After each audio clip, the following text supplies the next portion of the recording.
درنو اوریدونکو سلامونه مې ومنئ. د پوهاوي د پودکاسټونو د لړۍ په نننۍ خپرونه کې د پوهنتون له استاد ډاکټر اجمل ښکلي سره پر یوه مهمه موضوع اوسنۍ پښتو ژبپوهنه خبرې کوو. سلامونه استاد، په پیل کې که راته ووایاست چې پخوانۍ ژبپوهنه له اوسنۍ ژبپوهنې سره کوم توپیرونه لري؟ علیکم سلام. هیله ده چې ښه به وي، خیریت به وي، قراري به وي.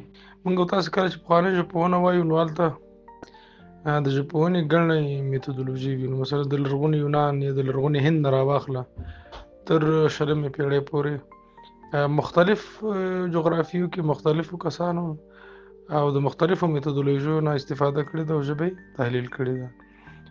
مثلا یو وخت کې دا تصور موجود د یونان په وخت کې چې ژبه چې دغه په ژبه کې کلمې چې دي په کلمو کې د دال او مدلول ترمنځ اړیکه چې ده هغه طبیعي ده، که نه همدغه شانتې نور.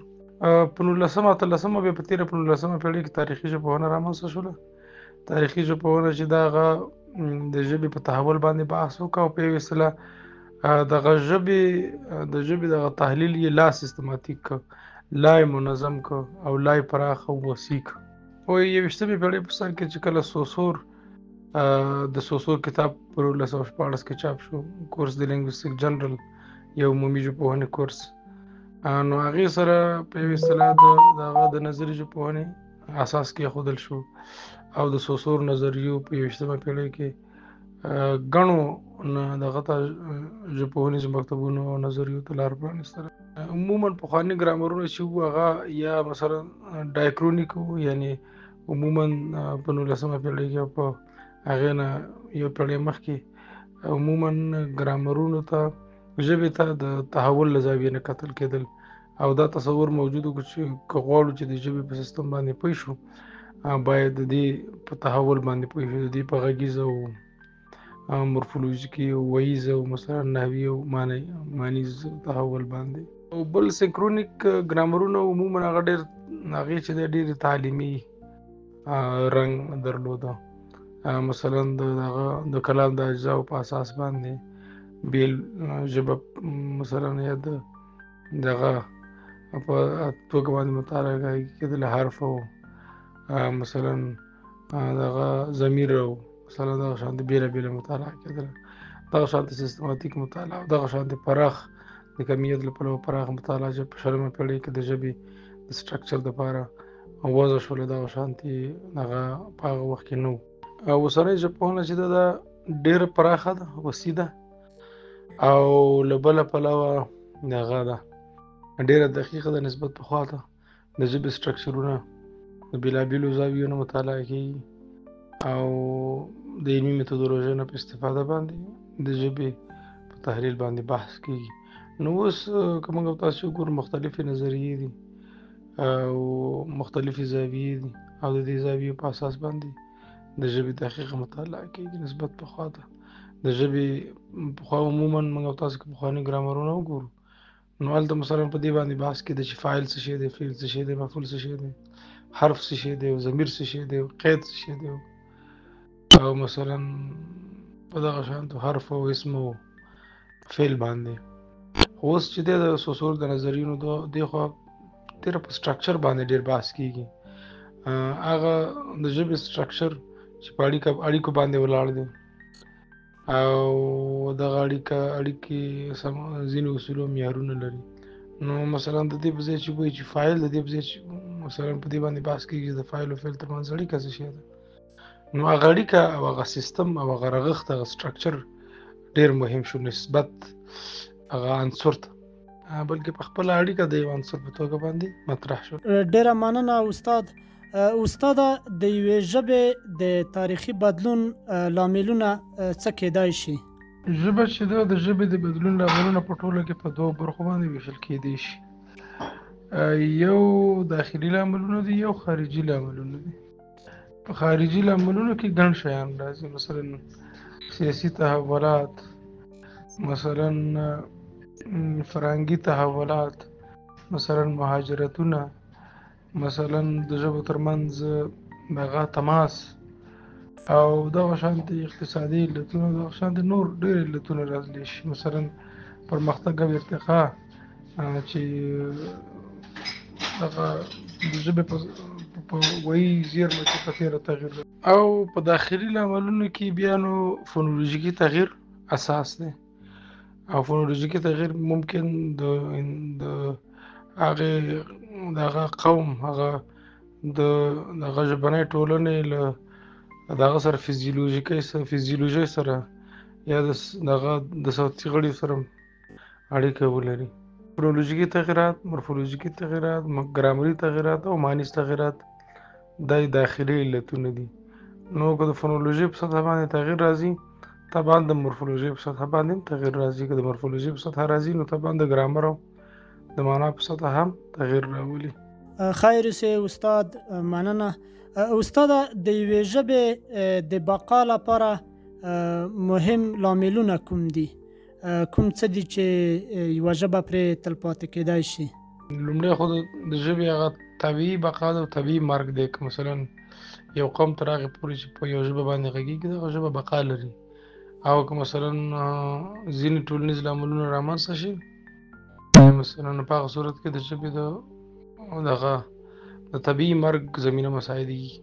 په معاصر وخت کې د ژبو د خوندي ساتلو لپاره په ژبه کې تصرف کیږي، یعنی په مصنوعي شکل باندې کوشش کیږي چې ژبه د شرایط او دغه سره د شرایطو سره دغه کې وساتي، یعنی شرایطو بدلون سره باید ځان عیار کړي. مثلا موږ او تاسو د ژبې په ټولنپوهنه کې یو دغه لرو د ژبې پالیسي یا د ژبې پلان، نو هغې په اساس باندې کوشش دا کیږي چې ژبه څرنګه له وړوکي حالت نه مثلا لیکدود ورته جوړ شي. که لیکدود ورته جوړ نه وي مثلا له مرګ نه وژغورل شي. که یوه ژبه هغه د اکثریت ژبه وي هغه څنګه په ملي او رسمي ژبه بدله شي، او مثلا څنګه د نوي علمي متونو د تخلیق جوګه شي او کلمې ورته جوړې شي په دغه پلان کې، او مثلا سیقل شي په یو اصطلاح باندې منظمه شي او د دې جوګه شي چې د نوو شرایطو سره ځان عیار کړي د ژبني پلان یا د ژبني طرحې په اساس باندې. نو په دې خاطر باندې په معاصر وخت کې د ژبې د بقا دغه دی چې دې کې باید علم باید پکې موجود وي. په ژبه کې په مصنوعي شکل باندې دا کار وشي چې دا باید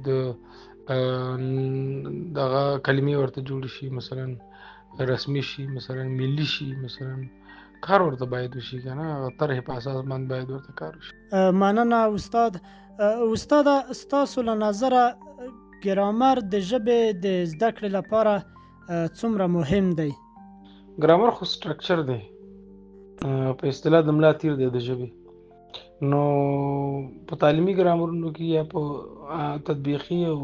تطبیقي ژبپوهنه کې موږ او تاسو پوهېږو چې ماشوم په خپله هم چې ژبه زده کوي په انعاشوري شکل باندې ګرامر پکې نقش لري مهم.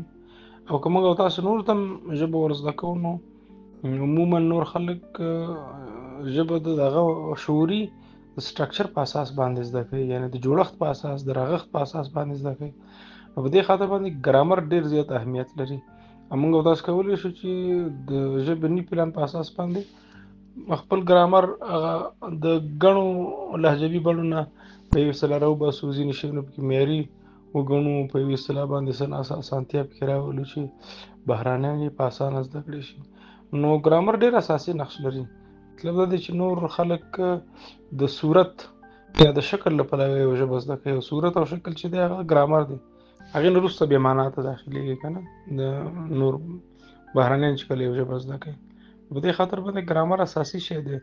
ګرامر داسې دغه دی چې مثلا تا ته ښیي جمله څنګه جوړیږي، او جمله چې د هغه د بیانا اساس دی.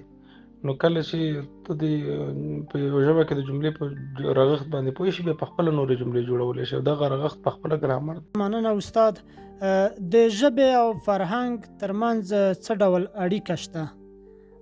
کوم داسې څه دي چې هغه د ژبې او فرهنګ ترمنځ اړیکه بلل کېږي او باید ورته توجه وشي؟ د ژبې د فرهنګ ترمنځ خو ډېره اساسي اړیکه ده. موږ او تاسو پوهېږو چې ژبه یو ټولنیزه پدیده ده او ټولنه چې د هغه په فرهنګ باندې ولاړه ده. یعنې د یوې ټولنې خلک چې دي د خپل فرهنګ په اساس باندې ژوند کوي او دغه مثلا دود دی کلچر دی مثلا دغه شانتي معنوي او مادي کلچر دی او دغه مادي او معنوي کلچر د ښکارا کولو لپاره ژبه چې دی یو هنداره ده مثلا موږ او تاسو په ژبه کې متلونه لرو مثلا دغه نور لرو دا په عین حال کې فرهنګي موادم دي او په عین حال کې ژبني موادم دي همدغه شانتي نور ډیر شیان متلونه اصطلاحات ډیر عام شیان زموږ اساسي د فرهنګ چې دي هغه په ژبه کې راښکاره کېږي مثلا په پښتو کې تاسو مثلا موږ تاسو واده وایو د واده کلمه چې د زموږ اساس د فرهنګ نه بغیر او زموږ اساس د فرهنګي خصوصیتونو نه بغیر د تفهیم وړ نه ده مثلا په نور ټولنه کې مثلا که په دغه انګلیسي ټولنه کې میریج ورته وایي نو هلته میریج مختلفه معنی لري د هغوی د فرهنګ په اساس باندې دغه شانتې هره کلمه چې ده فرهنګي اړخونه لري یعنی یوازې دا نه ده چې هغه مدلول ته هغه مصداق ته اشاره کوي بلکې هغه د فرهنګي خصوصیتونو او اټریبیوټ سره تړلې وي او هغه په تفهیم کې نقش لري مثلا موږ تاسو ډیر شیان لرو مثلا ګودر لرو یا مثلا دغه میلمستیا میلمه پالنه یا میلمستیا یا مثلا ننګ غیرت دا ټول شیان زموږ اساس د فرهنګ نه بغیر دغه ټولې کلمې په یو اصطلاح باندې معنی نیمګړې ده کنه په دې خاطر باندې فرهنګ سره ډیر ارتباط لري نږدې ارتباط لري ژبه او دغه د هغه فرهنګي شیان چې دي هغه په ژبه کې راښکاره کېږي ډیره مننه استاد